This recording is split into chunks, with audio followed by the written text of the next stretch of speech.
నమస్కారం. లక్ష్మి చెప్పే కథలకు స్వాగతం. వీణులతో వీక్షించటానికి సిద్ధం కండి. ప్రియ సఖులు, ఇప్పుడు మనం ప్రముఖ రచయిత్రి శ్రీమతి ఆరికపూడి కోడూరి కౌసల్యాదేవి గారు రచించిన అనిర్వచనీయం ధారావాహిక నుండి రెండో భాగం వినేద్దామండి. భాస్కర్ పెళ్లి జరగటం మరో రోజే అతడు తన కట్నం సొమ్మును భార్య జయంతి పేర బ్యాంకులో భద్రపరచడం జరిగిపోయింది. పెళ్లికి ముందు శుభలేఖ పంపిన నాడు మా మామగారు మరొక 1000 రూపాయలు పంపించారు. అదేమైంది? తల్లిని నిలదీసి అడిగాడు భాస్కర్.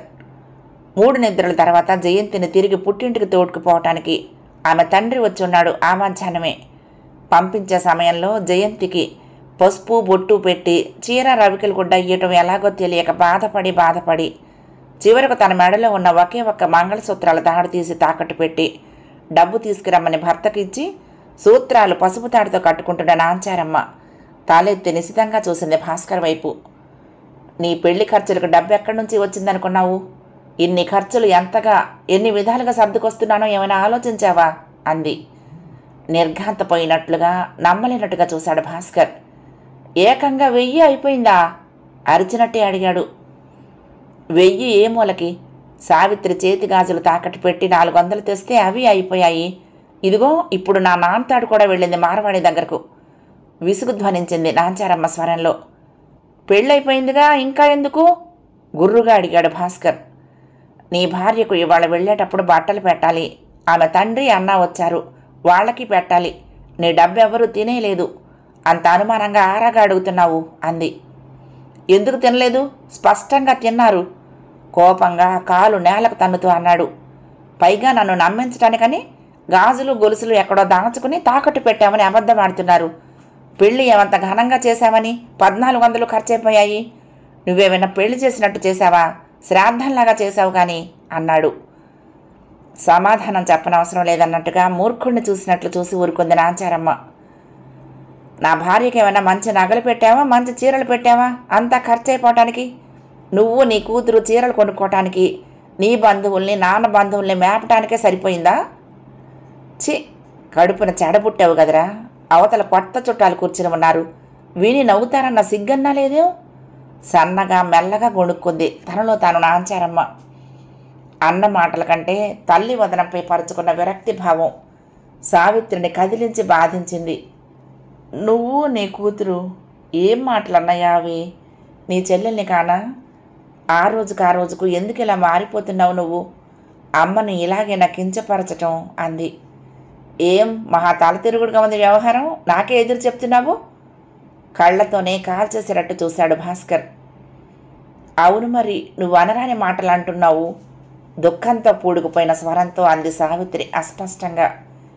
నీ పెళ్లి కోసం నా గాజులు కూడా తీసేసుకున్న అమ్మ నాకు చీరలు కూడా కొనగలదా? మరి మాట్లాడలేకపోయింది.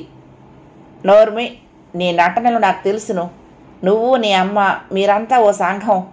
నాకు నా పెళ్ళానికి ఏమీ లేకుండా స్వాహా చేయటానికి, మా సరదాలకు అడ్డు రావటానికి నువ్వింకా ఇలా పెళ్లి కాకుండా ఇంటపడి ఉన్నావు రాజ్యం వెళుతూ. శరాఘాతం తగిలినట్లే అయిన సావిత్రి కళ్ళు జలధారలై కాలువలు కట్టసాగాయి.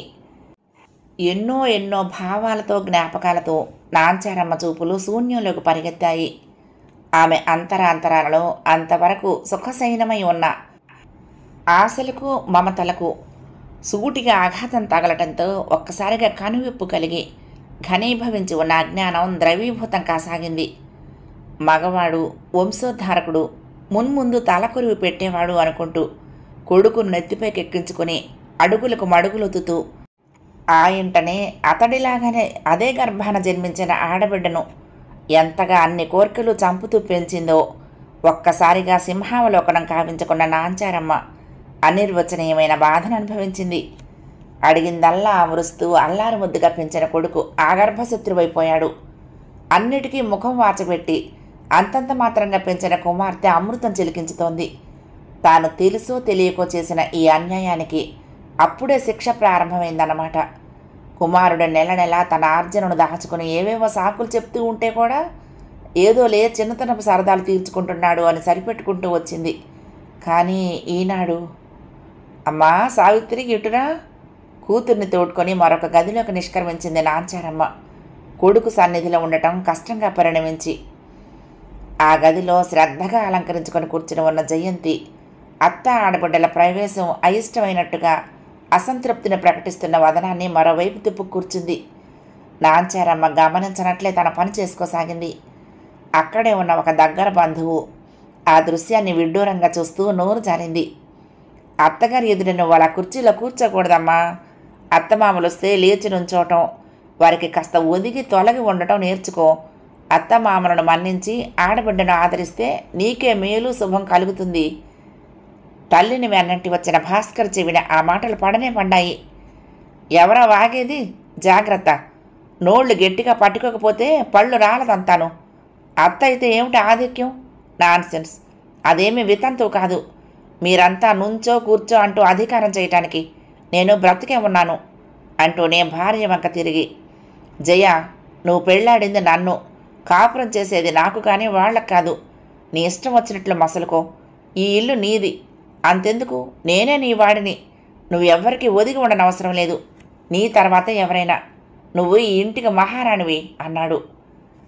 భాస్కర్ ఎందుకు అంతగా నిప్పు తొక్కిన కూతిలా గంతులేస్తున్నాడో అర్థం కాని నాంచారమ్మ నివ్వురు పడిపోయింది. మౌనమే శరణ్యం అనుకోవటం మినహా ఏమీ మాట్లాడలేకపోయింది. బంధువులంతా చిన్నబుచ్చుకుని తక్షణమే తరలిపోయారు. జయంతి విజయగర్వంతో కూర్చుంది, కాలుపై కాలు వేసుకుని. పెళ్లిలో ఇచ్చిన కాళ్ళు కడుగు పళ్ళెం, చెంబు, మీ అబ్బాయికి పెట్టిన ఉంగరాలు, బట్టలు అన్నీ అడిగి తీసుకురమ్మంది మా అమ్మ. ఇవ్వండి. పుట్టింటికి బయలుదేరే ముందు ఖరారుగా అడిగింది జయంతి. మూడురాలి వలె చూసింది నాంచారమ్మ. అలా చూస్తారేమిటి? నిలదీసినట్లు అడిగింది జయంతి. మళ్ళీ అవన్నీ మీ దగ్గర వదిలితే మీరు వాడేసుకుంటారట, ఇక మాకు దక్కవుట. అందుకే తప్పకుండా అడిగి తీసుకురమ్మంది మా అమ్మ. అక్కడైతే ఎప్పటికైనా మా కోసమే అట్టే పెడతారట చెప్పింది. అవునవును, ఇచ్చేయమన్నప్పుడు ఇచ్చేయాల్సిందే. భాస్కర్ వత్తాస పలికాడు. ఏనాటికైనా వాళ్ళు ముందు మనకిచ్చిన 1000 రూపాయలు కూడా అణా పైసలతో సహా ఇవ్వాల్సిందే. మన బాబుల సొమ్ములు, తాతల సొమ్ములు ఏమీ వాళ్ళ దగ్గర దాచబెట్టలేదుగా. వాళ్ళ డబ్బు మనం అందుకు ఇందుకు ఖర్చు పెట్టుకున్నామని లెక్కలు చెప్పడానికి. అంతకంతకు వినగా పిచ్చివాడి మాటలు వినటం అలవాటైపోయిన నాంచారమ్మ ఇక సమాధానంగా మాట్లాడటం, పట్టించుకోవటం మానేసింది. వాళ్ళు అడిగినవన్నీ మారు మాట్లాడకుండా ఇచ్చేసింది. అసలు ఇప్పుడు ఎందుకు నువ్వు వెళ్ళటం? ఆఖరి నిమిషంలో భాస్కర్కు ధర్మ సందేహం వచ్చి భార్యను అడిగాడు. మీ ఇంటి నుంచి మనం వచ్చి 3 రోజులేగా అయింది, ఓ నెల పోయాక వెళదాంలే అన్నాడు. ఇబ్బందిగా మొహం పెట్టి అత్తవైపు భర్త వైపు మార్చి చూసింది జయంతి. ఏమో మరి, నేనేమీ వెళ్తాననటం లేదు. వెళ్ళమని చెప్తే వెళ్ళటానికి తయారవుతున్నాను అంది చివరికి. వింటూనే ఉగ్రుడైపోయాడు భాస్కర్. అంటారు ఎవళ్ళ అన్నవాళ్ళు. కోడలు వచ్చేసరికి ఎంత పనికి మాలిన దానికైనా అత్తననే అధికారం పట్టుకుని కన్ను మిన్ను గనక ఏడుస్తుంది. నువ్వు వెళ్ళనక్కర్లేదు. మీ నాన్నగారికి ఈ ఇవ్వాల్సిన వస్తువులన్నీ ఇచ్చేసి పంపేద్దాం అన్నాడు. జయంతి కళ్ళు సంతోషంతో మెలమెల్లాడాయి. నాంచారమ్మ మౌనం వహించినా అప్పుడే ప్రవేశించిన రంగనాథం మిన్నకుండలేకపోయాడు. నోరు ముయ్యబోయి, మరి మంచి మరణం లేకుండా పోతున్నావు ఆనాటికి. పుట్టింట 3 నిద్రలని, అత్తింట 3 నిద్రలని మనకు కొన్ని పద్ధతులంటూ ఉన్నాయి. బొత్తిగా ఈ దేశంలో పుట్టినవాడిలాగా మాట్లాడుకు. పద్ధతులు అనకపోతే కోడలప్పుడే మీకు అడ్డమైందని ఏడవరాదు విసురుగా అనేసిపోయాడు భాస్కర్. నివ్వెరపడిన రంగనాథం మెల్లగా భార్యతో అన్నాడు. ఏం చేస్తాం, భరించడం నేర్చుకోవాలని ఆంచారి. మనకున్న అన్ని ఇబ్బందులు చాలక కొడుకు కోడలు కూడా కొరివిదయ్యాలయ్యారు అన్నాడు. మరే పద్ధతులు ఆనవాయితీలు వాళ్ళకి ఏమీ ఇబ్బంది లేనంతవరకే. జయంతి సన్నగా గదిలో నుంచి అనటం అందరికీ వినవచ్చింది. పెళ్లిపీటల మీద కోడలికి మంచి నగలు, బట్టలు పెట్టడం కూడా ఆనవాయితీయే. మరి మేమిచ్చిన డబ్బంతా ఏమైపోయింది?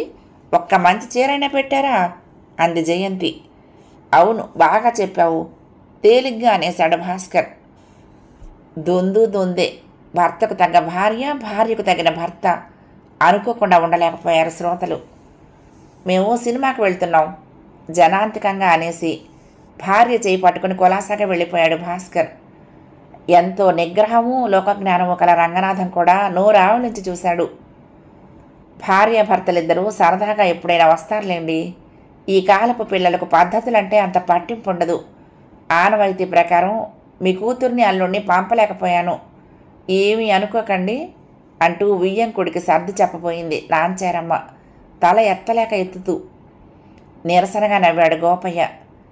పెళ్లి పెత్తనం చేయటానికి మీ అధికారము, పిల్లని పంపటానికి మాత్రం అబ్బాయి అండవునా? బాగుందమ్మా, చాలా బాగుంది అన్నాడు. అప్పటికే బాగా విసిగిపోయి ఉన్న నాంచారమ్మ ఈ హేళనను భరించలేకపోయింది. విసుగ్గా అనేసింది, నిజం చెప్పాలంటే మా అడ్డమూ లేదు, మా అబ్బాయి అడ్డమూ లేదు. రావాలనుంటే ఆమెగారే బయలుదేరి వచ్చేయగలదు, ఎవ్వరూ ఆపలేరు. పెళ్ళై 3 రోజులైందో లేదో నాకు నగలు పెట్టలేదు, బట్టలు పెట్టలేదు మీ అమ్మ నాన్న అని అందరి సమక్షంలోనే భర్తకు నూరిపోస్తున్న గడుగ్గాయి మీ అమ్మాయి. అసలే మా వాడు కోపిష్టి అనుకుంటే పెళ్ళైన ఈ 4 రోజులకే మరీ కోతి అయిపోయి ఆడుతున్నాడు. చొచ్చొచ్చొచ్చో అంటూ నోటితో అసహ్యమైన శబ్దం చేశాడు గోపయ్య. బాగుంది, భేషుగ్గా ఉంది మీ మాట. 25 ఏళ్ళు మీరు మీ అబ్బాయిని పెంచి పెద్ద చేశారు కదా, ఈ 4 రోజుల్లోనే అదంతా మా అమ్మాయి మార్చేసిందంటారా? తప్పు మీ కొడుకులోనే ఉందనుకోండి, లేదా మీ పెంపకంలో ఉందనుకోండి, వస్తాను మరి అన్నాడు.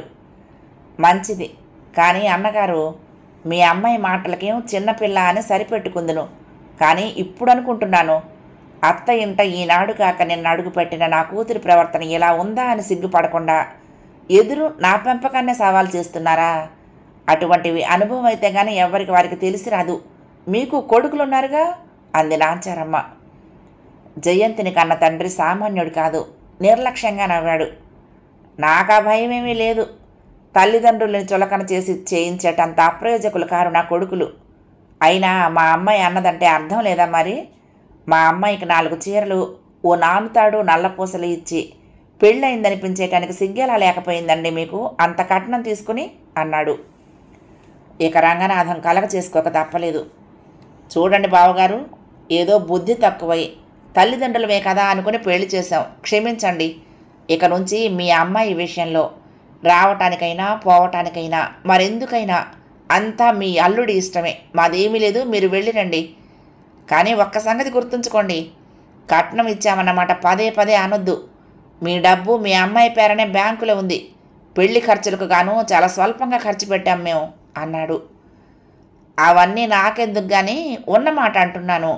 మీరు పెద్ద ఆస్తిపాస్తులు ఉన్నవాళ్ళు కారని మాకు తెలిసినా ఏదో 4 రాళ్ళు తెచ్చుకుంటున్న కుర్రాడు కదా అని అంత కట్నం ఇచ్చి చేశాం.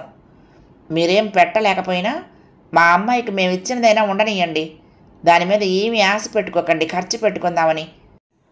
కుర్రాడు ఉద్యోగం చేస్తున్నాడన్న మాటే కానీ ఏది ఏమీ ఒక్క పైసా నిల్వ చేసినట్టు లేడే. ఏమిటో చూస్తూ చూస్తూ పిల్ల గొంతు కోసినట్టున్నాను ఈ ఇంట పాడేసి అన్నాడు.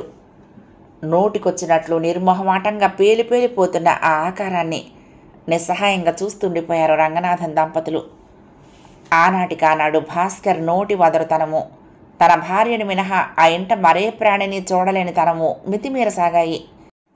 ఆ అలుసుతో జయంతి మరొక వంక కొరకరాని కొయ్యగా తయారై కూర్చోసాగింది. ఏయ్ సావిత్రి, జయకు నీళ్లు తోడు. సావిత్రి, ఎక్కడికి ఎగిరిపోయావు? పాలక్కుండా 2 కాఫీలు ఇలా తీసుకురా గదిలోకి.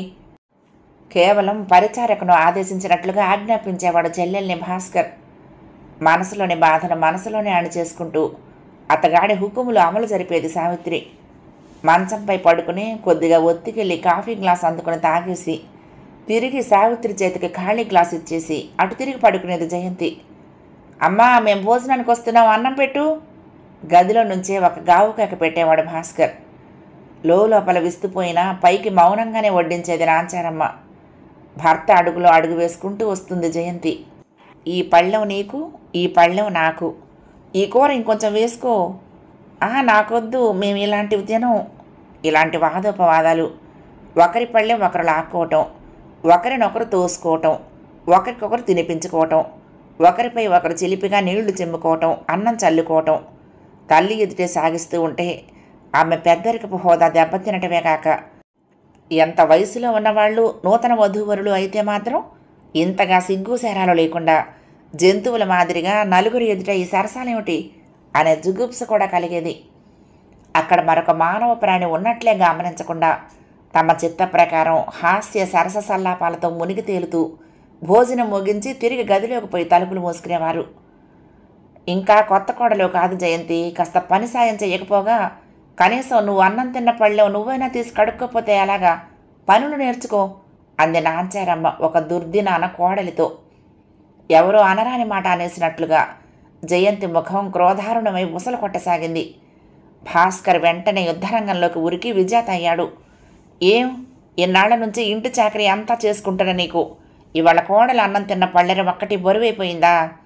ఇటువంటి దాసి చాకరీలు జయంతికి ఎప్పుడూ అలవాటు లేవుట, అపురూపంగా పెరిగొచ్చింది అంటూనే పదజయ అని ఆమె భుజంపై చేయి వేసి తనతో పాటే నడిపించుకుని పోయాడు. అక్కడే ఉండి ఎంగిళ్ళెత్తి పళ్ళాలు కడగటానికి తీసుకుపోతున్న సావిత్రి ఆ మాటలు విని అదిరిపడ్డట్టుగా ఒక్కసారి తల్లివైపు చూసి తిరిగి తన పనిలో నిమగ్నురాలైపోయింది. కొడుకు పొగరుబోతు ప్రవర్తన కంటే కూతురి విషణ్ణ వదనం నాంచారమ్మ మనసును కలుక్కుమనిపించింది. వరండాలో కూర్చుని ఉన్న రంగనాథం అంతా వింటూనే ఉన్నాడు, కానీ ఏమీ మాట్లాడలేదు. అటువంటి పరిస్థితుల్లో తాను మాట్లాడి పరిస్థితులను సరిదిద్ది పెద్దరికం నిలుపుకోవాలనే బాధ్యత అతడికి ఏనాడు గుర్తింపుకు రాకపోవటమే అతడి ప్రత్యేకత. కూరలేమి బాగుండటం లేదు, కాస్త రుచిగా ఉండు, ఎప్పుడూ ఒకటే తిండి శ్రాద్ధపు కూడులాగా. అంతకు మునుపు రోజు కిక్కురుమనకుండా తినే తిండికి కూడా వంకలు ప్రారంభమయ్యాయి. వంట మనుషులపై విసుక్కున్నట్లు విసుక్కోవటం ప్రారంభించాడు భాస్కర్ తల్లిని చెల్లెల్ని. చూడు సావిత్రి, జయ జోళ్ళు కనిపించడం లేదుట, వెతికి తెచ్చిపెట్టు. ఏం, మీ వదిన స్నానానికి వెళ్తుంది, కనపడటం లేదు, పోయి నీళ్లు తోడు. ఇట్లా అరవ చాకిరి చెప్పి చేయించేవాడు చెల్లెలు చేత భార్యకు. కానీ ఆ చెల్లెలు మరెందుకు మాత్రం గుర్తుకొచ్చేది కాదు. అదే ఆశ్చర్యం. బజార్ నుండి తెచ్చే పళ్ళు, చీరలు, పత్రికలు, వీధిలో అమ్మ వచ్చే పువ్వులు, చిరుదిళ్ళు అన్నీ వస్తూనే జయ అంటూ ఆమెనే పిలిచి అందిస్తాడు భాస్కర్.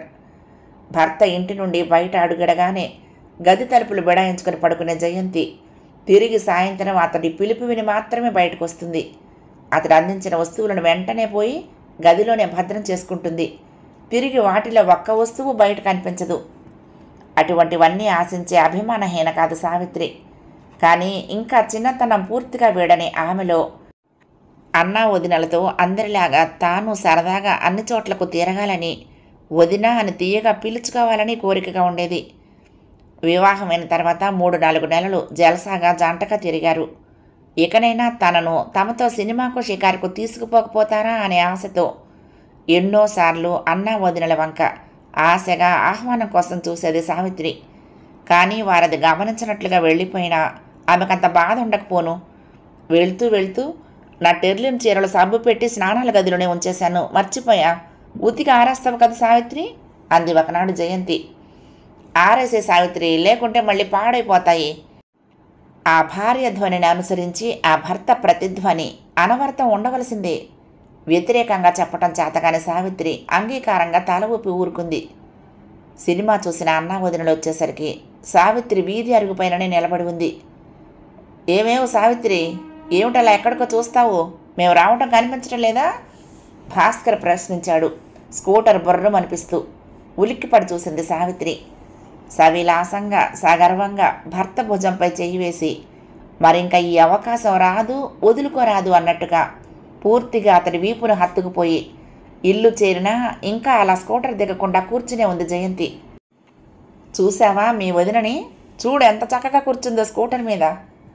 అందరాని అమృత ఫలమేదో అందుకున్నంత ఆనందంగా గర్వంగా తలెగరేశాడు భాస్కర్. అంత సన్నిహితంగా కూర్చుని ఉన్న అన్నను వదినను చూసి సావిత్రి సిగ్గుపడింది. కన్యా సహజంగా ఆమె కనుదోయి పైకి లేవలేకపోయింది. దానికి తోడు అన్న వేసిన ఆ పిచ్చి ప్రశ్నకు ఆ అవివాహిత బెత్తరపోయింది. సిగ్గుగా నవ్వేస్తూ లోపలికి పారిపోయింది. ఏమిటిది, తన సరసన కూర్చున్న భార్యను చూడమని ప్రత్యేకంగా అవివాహితురాలైన యుక్త వయస్కురాలైన చెల్లెలకు చెప్పటం ఏమిటి? బొత్తిగా ఇలా వెర్రివాడిలాగా కోతికి కొబ్బరికాయ దొరికినట్లు, 3 కాళ్ల ముదిసెలవాడు 16 ఏళ్ల పడుచుపేళ్లను చూసుకుని మురిసినట్లు మరీ అసహ్యకరంగానూ విడ్డూరంగానూ మురుసుకుంటున్నాడేమిటి అలాగా? తమ ఇరుగు పొరుగుల వారు, తెలిసినంతవరకు స్నేహితులు, బంధువులు కానీ ఎవరూ ఇలా ఉండరే. ఇదెక్కడి ప్రత్యేక విపరీతం? వరండా స్తంభాన్ని ఆనుకొని తనలో తాను తలపూసుకుంటున్న సావిత్రి, సావిత్రి అన్న భాస్కర్ గర్జనకు ఉలిక్కిపడి చూసింది అటువైపు. ఏం అలా తాడిలా నిలబడ్డావు? తిరిగి తిరిగి ఇంటికొచ్చాము, కాస్త మంచినీళ్ళు ఇవ్వాలని తెలియదు? సావిత్రి సహనం గొప్పది. మనసులోని బాధను వ్యక్తీకరించకుండా మర్చిపోయాను, ఇప్పుడే తెస్తాను అంటూ పోబోయింది. మర్చిపోవటం కాదది, క్రూరంగా ఉన్నాయి భాస్కర్ చూపులు. మమ్మల్ని ఇద్దరిని చూడలేని మంట అది. నాకు భార్య ఉంది కనుక ఖుషీగా తిరుగుతున్నాను. నీకు పెళ్లి కాలేదు, మరి ఎవరితో తిరుగుతావు? మమ్మల్ని చూసి ముఖం మార్చుకుంటే మేమేం చెయ్యం? కొత్తగా పెళ్ళైన వాడు తిరక్క చస్తాడా నిర్భాగ్యులందరి కోసమని అన్నాడు. మిన్ను విరిగి మీద పడినట్లయిన సావిత్రి పిచ్చిగా చూస్తూ ఉండగా భర్త మాటలు వీణుల విందు చేసినట్లుగా ముసిముసి నవ్వులు నవ్వుతూ తన గదిలోకి పోయింది జయంతి. అంతలోనే తిరిగొచ్చి, అయ్యో నా చీరలు ఉతకలేదా? ఇప్పుడిక ఉతకలేను కదా, రేపటి వరకు అవి అలా దిక్కు దివాణం లేకుండా నీటిలో నానాల్సిందేనా అంది. చాలా కాలానికి నా స్నేహితురాలు ఒక ఆమె వచ్చింది వదిన, మాట్లాడుతూ కూర్చున్నాను, అంచేత ఉతకలేదు. నెమ్మదిగా బెదురుతూ వచ్చింది సావిత్రి సమాధానం. అంతగా పనులు మరిపించింది స్నేహితురాలా స్నేహితుడా? నవ్వుతున్నట్లుగా అనేసి నిష్క్రమించింది జయంతి. ఎప్పుడూ లేని స్నేహితులు ఇవాళ నా చీరలు నాశనం అవటానికి దాపురించారు కాబోలు. పోతూ పోతూ గొణుక్కుంది. నాశనం ఎందుకు? ఇందాక ఉతకకపోతే ఇప్పుడు ఉతుకుతుంది. ఉతికే సారేసే సావిత్రి, ఖరీదైన చీరలు పాడైపోతాయి, రేపటి వరకు అలా ఉంటే. భాస్కర్ ఆజ్ఞ. సావిత్రి సమాధానం లేకుండా స్నానాల గది వైపుకు దారితీసింది చీరలు ఉతకటానికి. అంతా వింటున్న రంగనాథం చీమ కుట్టినట్లయినా లేకుండా నిశ్చింతగా నిరాటంకంగా పత్రికా పఠనం సాగిస్తూనే ఉండటం విశేషం కాదు. కానీ అతడిలా బొత్తిగా నిర్వేదం పులుముకుని నోరు మూసుకుని ఊరుకోవటం నాంచారమ్మకు అసాధ్యం. అందుకే విసురుగా అంది వంటింట్లో నుంచి, ఏమిటి ఇద్దరూ కలిసి ఆ పిల్లని అలా పీడిస్తున్నారు? అదేమైనా మీకు దాసిదనుకున్నారా? గుడ్డలు ఉతుక్కోలేకపోతే చాకల్ని పెట్టుకో జయంతి. నువ్వు తిన్న పళ్ళెం దగ్గర నుంచి కడిగి నీకు పక్క కూడా వేసి అరవచాకరీ చేస్తున్నాం చాలు. ఇంకా బట్టలు కూడా ఉతకమనేందుకు సిగ్గైనా లేదా? ఇంతగా అత్త ఆడబడుచుల చేత చేయించుకోవటం ఎక్కడ వినలేదు చూడలేదు అంది. నోర్మయ్! అసహనంగా అరిచాడు భాస్కర్. ఎవత గొడవ ఎందుకు? అందరి వంటిది కాదు నా భార్య.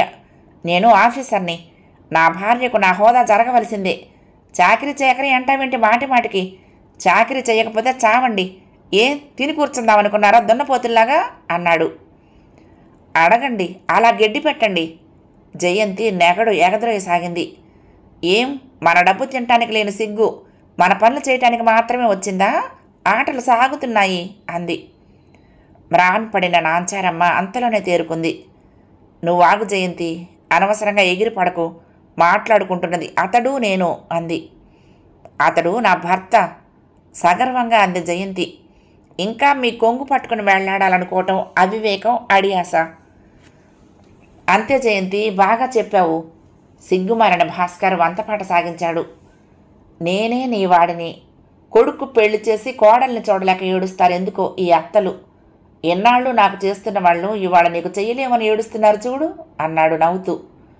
నాంచారమ్మ మాతృహృదయం దెబ్బలు తగిలి తగిలి పగల్లేదు, పాషాణమైంది. ఇక ఆమెలో ఓర్పు సహనము నశించాయి. ఉండబట్టలేక, నీకు ఇష్టం లేకపోతే ఇంట్లో నుంచి వెళ్ళరా, కానీ అనవసరంగా మాట్లాడి నువ్వు బాధపడి మమ్మల్ని బాధ పెట్టకు అంది నిశ్చలమైన చూపులతో, స్థిరమైన కంఠంతో. ఏమిటి? నన్నింట్లో నుంచి పొమ్మనటానికి నువ్వెవరివి? ఆటే నోరెత్తితే మెడపట్టి గెంటుతాను బయటకు, జాగ్రత్త, నోరు మూసుకుని పడుండు అన్నాడు. ఇంట్లోని నలుగురిని చూసి ఓర్చలేని వాడు పోవలసిందే. నా ఇంట్లో నుంచి నన్ను పొమ్మనటానికి గంటటానికి నువ్వెవడెవరా దరిద్రుడా? శక్తి కొద్దీ అరిచింది నాంచారమ్మ. ఇంత జరుగుతున్నా తను మాట్లాడి పరిస్థితిని అదుపులోకి తెచ్చి పెద్దరికం నిలబెట్టుకోవాలన్న జ్ఞానం కానీ, అటువంటి సమయంలో తన బాధ్యత ఏమిటో గుర్తించి తదనుగుణ్యంగా ప్రవర్తించగల బుద్ధి, శక్తి సామర్థ్యాలు కానీ లేని వ్యక్తి రంగనాథం. అందుకే అంతంతటి ఘోర కుటుంబ కలహాలు రేగినా కేవలం అతడిని ఒక ప్రేక్షకుడిగా నిలబెట్టేస్తున్నాయి అతడి అసమర్థత, అవివేకాలు. నోరు మూసుకుని ఉండాల్సిన కొత్త కోడలు కొరివి చేతబట్టి ఇల్లంటిస్తున్నా, కొడుకు కోతే చందనాలాడుతున్నా, 18 ఏళ్ళొచ్చిన ఆడపిల్ల ఇలా పెళ్లి కాకుండా ఇంటపడి ఉన్నా, నేను ఇలా అడ్డమైన వాళ్ల చేత మాటలు పడాల్సి వచ్చినా అన్నిటికీ కారణం మీరే, మీ అసమర్థతే, మీ చేతకానితనమే భర్తను ఉద్దేశించంటూ భూరు మంది నాంచారమ్మ. నిర్వికారమూర్తి రంగనాథం నోరు విప్పాడు. ఊరుకో ఊరుకో, ఏమిటే నాంచారి అది? ఏమిట్రా అబ్బాయి అది? ఊరుకోండి, నలుగురు వింటారు, సర్దుకుపోవాలి. అతడి మాటల వల్ల చేతల వల్ల అగ్నికి ఆజ్యం తోడైనట్లుగా నాంచారి హృదయం భగ్గుమనటమే గాని ఉపశమించటం సాధారణంగా జరగదు. పెళ్ళైన 4వ దినం నుండే ప్రారంభమైన భాస్కర్ అత్తవారి రాకపోకలు ఆనాటికానాడు అధికం కాసాగాయి. జయంతి తల్లో తండ్రో అన్నదమ్ములో అక్కాబావలో ఎవరో ఒకరిద్దరు తప్పకుండా నిత్యం ఆ ఇంట తింటూ మసులుతూ తమ సొంత ఇల్లులాగా ప్రవర్తించటం, అధికారాలు చేయటం కూడా ప్రారంభించారు. కోర్టు పనుండొచ్చాను బావగారు అంటూ వేళాపాళా లేకుండా ఏ టైంలోనైనా దిగుతాడు గోపయ్య. ఏం చేస్తుందండి మా అమ్మాయి ఏది అని అడిగాడు ఓనాడు. కూర్చోండి పరమానంద పడిపోతూ పరమాత్మే తన ఇంటికి దిగొచ్చినట్లుగా ఉక్కిరిబిక్కిరైపోతాడు రంగనాథం. తన ఇంటికి ఎవరొచ్చినా సరే తామేదో చాలా గొప్పవారు మహానుభావులు కనుక ఇతడింత గౌరవిస్తున్నాడని భావించి గర్వపడసాగాడు గోపయ్య ప్రభృతులు. ఇంకా లేవకపోవటం ఏమిటండి ఇంత పొద్దెక్కుతేను? అత్తింటి కోడలు అవ్వా ఆడవాళ్ళలాగా మాట్లాడటం అలవాటు గోపయ్యకు. చచ్చా మా పరువంతా తీసేస్తోందండి ఈ పిల్ల, ఉండండి నేను చూస్తాను అదేమిటో అంటూనే కూతురు దగ్గరికి వెళ్ళి అమ్మాయి తలుపు తీ నేను వచ్చాను అని సొంతిల్లులాగా దబదబా బాదటం, వెంటనే తలుపు తెరిచి కూతురు అల్లుడు అతి ఆదరంగా పలకరించి లోపలికి తీసుకువెళ్ళి కూర్చోబెట్టడం జరిగిపోయింది. వియ్యంకుడిని తాను గౌరవించి మాట్లాడి మర్యాద చేయాలన్న ఉద్దేశంతో గది దగ్గరికి వెళ్ళిన రంగనాథం కాళ్ళు గడపకి యువతలే ఆగిపోయాయి. గదిలో నుండి వినవస్తున్న మాటలకు ఇదేమిటి అమ్మాయి, మీ మామగారు ఇంకా గుమ్మంలోకి అడుగు పెట్టానో లేదో, మీ అమ్మాయి 10 అయినా నిద్రలేవదు, ఎప్పుడు గదిలోనే కూర్చుని ఉంటుంది అంటూ ఒకటే ఫిర్యాదు చేయటం. ఇవెక్కడ గౌరవాలమ్మా, నేనొచ్చి ఎంతసేపు అయిందా, ఇప్పటికైనా వచ్చి పలకరించిందేమో చూడు మీ అత్తగారు నోటికొచ్చినట్టుగా యథేచ్ఛగా వాగుతున్నాడు గోపయ్య. ఏడిశారు. వాళ్ళ గోల మీకెందుకు, మీరు అసలు వాళ్ళతో మాట్లాడకండి, మీకు కావలసింది నేను, మీరు ఎప్పుడు వచ్చినా తిన్నగా నా గదిలోకి వచ్చేయండి, నేను ఉంటాను మీ అమ్మాయి ఉంటుంది, మిగతా వాళ్ళ లెక్కేమీ లేదు అని భాస్కర్ అంటూ ఉంటే అవును నాన్న అంతే చేయాలి మరి, నీ కూతురింటికి నువ్వు వస్తున్నావు కానీ వాళ్ళంతా ఎవరు మధ్యన అని జయంతి వంత పాడుతుంది. నిట్టూరుస్తూ వెనక్కు తిరిగిన రంగనాథం భార్యను చూసి ఉలిక్కి పడ్డాడు. కొడుకుకి కోడలికి గదిలోకి పలహారం కాఫీ అందించడానికి వచ్చిన ఆమె గదిలో నుండి వినవస్తున్న సంభాషణ వల్ల వియ్యంకుడు వచ్చినట్లు తెలిసింది. నిస్సహాయంగా భార్యాభర్తలిద్దరూ ఒకరినొకరు సానుభూతితో చూసుకున్నారు. చేతిలోని కాఫీ పలహారాలు గది ముందు నిశ్శబ్దంగా ఉంచి వెనుతిరిగి వచ్చేసింది నాంచారమ్మ కలవరపడిన మనసుతో. చిన్నపోయిన మొహంతో వరండాలో కూర్చున్న ఆమె వంక చూడలేక చూశాడు రంగనాథం. ఏం చేస్తాం, మన కర్మ, మన దురదృష్టం, మన స్వార్జితమైన ఇంట్లోనే మనం కనిపించిన బిడ్డే మనల్ని అవమానాల పాలు చేస్తున్నాడు. అతడి కంఠం గాద్గదికమైంది. నిశ్శబ్దంగా కళ్ళొత్తుకుంది నాంచారమ్మ. బ్యాంకులో పనుండొచ్చాను, బంధువులింటికి వెళ్తూ వచ్చాను అంటూ 3 రోజులకోసారైనా జయంతి తల్లి తాయారమ్మ దిగబడుతుంది. అబ్బే మరీ చిన్న గది, పాపం మా అమ్మాయికి అల్లుడికి సదుపాయంగా లేదు, ఫలానా వారమ్మాయికి పెళ్ళైంది, కట్నమేమీ లేదు, అయినా బోలెడు నగలు పెట్టారు, అది ఆ పిల్ల అదృష్టంలే, కొందరు కట్నాలు గుంజి కూడా నగా నాణ్యం పెట్టడానికి ఏడుస్తారు. ఈ విధంగా అన్యాపదేశంగా అయినవి కానివి అన్నీ వాగుతూ కుమార్తెలోని అసంతృప్తిని పొగరుమొత్తనాన్ని ఎగదోసి పోతూ ఉంటుందామె. ఇంకా ఎందుకు మీకు ఈ తాపత్రయం, కొడుకు చేతికి ఇల్లు తాళాలు అప్పచెప్పి కృష్ణారామ అంటూ కూర్చోండి. ఏమో మా పిల్ల సుఖపడుతుంది, ఆఫీసర్ మొగుడు అని అయిన వాళ్ళందరినీ కాదని చేశాను, కానీ ఇలా సుఖం స్వతంత్రం లేకుండా అత్త ఆడబిడ్డ పెట్టిన గుప్పుడు మెతుకులు తిని ఓ గదిలో పడి ఉండాల్సిన గతి వస్తుందనుకోలేదు పిల్లకు అంటూ నాంచారమ్మ ముఖం మీదే వాగేస్తుంది తాయారమ్మ. అల్పులతో అధికంగా మాట్లాడే అలవాటు లేని నాంచారమ్మ మౌనమే పాటిస్తుంది. బాబు అల్లారు ముద్దుగా పెంచాను, కాలు కింద మోపనీయలేదు, నీ చేతిలో పెట్టాను, ఎలా చూసుకుంటావో ఏమో, పరాయమ్మగన్న బిడ్డ మీద అత్తకు మామకు ప్రేమ ఎందుకుంటుంది కానీ నీ భార్యను నువ్వే ప్రేమగా చూసుకోవాలి, చక్కగా జరపాలి మరి అన్నీ అంటూ అల్లుడిలో నిప్పు రాజేసి మరీ వెళ్తుంది. ఆ వెంటనే భాస్కర్ తల్లిపై తాడెత్తును లేస్తాడు. ఏదో విధంగా తాగో పెట్టుకుంటాడు. అత్తవారు భార్య ఏమేమి నూరు పోస్తే అదే చిలకలా వప్ప చెప్తాడు. తనకొక మెదడు వ్యక్తిత్వం లేనట్టు. చచ్చ, ఇంట పడుండే ఆడవెధవులకేం తెలుస్తుంది, బయట నలుగురిలో తలెత్తుకొని తిరగలేక చస్తున్న మగవాణ్ణి నేను. కాటికి కాళ్ళు జాపుకున్న ఆడదానికి కూడా అధికారమే. వీడి అమ్మ వీడి పెళ్ళాన్ని కనికరించి 4 మెతుకులు పారేస్తుందిట, ఓ మూల కూర్చోబెడుతుందిట అని నలుగురు నవ్వుతున్నారు ఊళ్ళో. ఎక్కడైనా బుద్ధి తెచ్చుకుని కోడలికి తాళాలిచ్చి ఓ మూలన పడుండు అన్నాడు. ఎటువంటి స్త్రీ అయినా సరేనని నోరు మూసుకుని ఊరుకోలేని మాటలవి. అందుకే నాంచారమ్మ రెచ్చిపోతుంది. కన్ను కాలు బుద్ధి తెలివి అన్నీ ఉన్నాయి నాకు. నిన్నగాక మొన్నొచ్చిన పిల్లపై ఆధారపడవలసిన అవస్థ నాకేం? అయినా నువ్వు ఒక్కడవే కాదు నాకు, నీకే పట్టం కట్టి నిష్క్రమించడానికి. ఇంకా సంతానం ఉంది నాపై ఆధారపడి. నీ భార్యని ఓ మూల కూర్చోమని నేను అనలేదు. నలుగురి ముఖం చూడలేక తానే కూర్చుంటుంది గదిలో. ఎక్కడ పనిచేసి అలసిపోతుందోనని బయట తిరగనీయకుండా నువ్వే గదిలో పెట్టి తలుపులు బిడాయిస్తున్నావు. నీ నక్కజిత్తులు నా దగ్గర కాదు అంటుంది. వాద ప్రతివాదాలతో ఇల్లు రణరంగం అయిపోతుంది.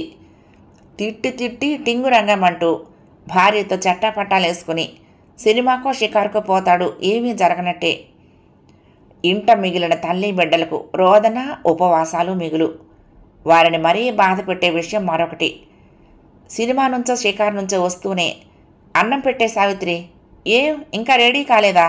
ఏం చేస్తున్నారు ఇంకా వంట పూర్తి కాకుండా అని కేకలు వేస్తూ జబర్దస్తి చేస్తాడు భాస్కర్. 2వ భాగం సమాప్తం. ప్రియ సఖులు, ఈ కథ మీకు నచ్చితే తప్పకుండా లైక్ చేయండి, షేర్ చేయండి, కామెంట్ చేయండి, సబ్స్క్రైబ్ చేసుకుని నన్ను ఎంకరేజ్ చేయండి. ఉంటానండి. ప్రేమతో లక్ష్మి, కృష్ణాతీరం దుర్గమ్మ సన్నిధానం. నమస్తే.